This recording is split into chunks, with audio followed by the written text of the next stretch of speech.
এজন্য বিশ্বনবী বললেন, খবরদার এদিনের নামাজ মিস করো না। মান তারাকা সালাসা জুমাইন তাহাউনান, গাফলতি করে টানা 3টা জুমা যে ব্যক্তি মিস করলো, তাবা আল্লাহু ফি কলবিহি, রব্বুল আলামিন ওই লোকটার অন্তরের মধ্যে মোহর মেরে দেয়। ওয়া কুতিবা ফি জুমরাতিল মুনাফিকিন, মুনাফিকদের খাতায় তার নাম তুলে দেয়। 3টা জুমা যদি কেউ মিস করে, 2টা পানিশমেন্ট। এক হচ্ছে তবে আল্লাহ ফি কলবি, আল্লাহ অন্তরে মোহর মেরে দেয়। ভালো কথা ভাল লাগে না, নামাজ ভাল লাগে না, আজান ভাল লাগে না, ইসলাম ভাল লাগে না, শুধু মৌজ মাস্তি ভাল লাগে, গান বাজনা ভাল লাগে, এরকম আছে না নাই? জুমার নামাজে যায় না।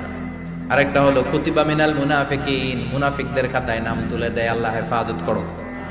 আরো জোরে পড়েন আমিন। জুমার দিন আগে আগে মসজিদে আসবেন ইনশাআল্লাহ। সবাই রাজি? আসেন, আল্লাহ জুমার ব্যাপারে কি ওয়াজ আমাদেরকে করলেন আমরা শুনি। শুনতে রাজি? আল্লাহ বললেন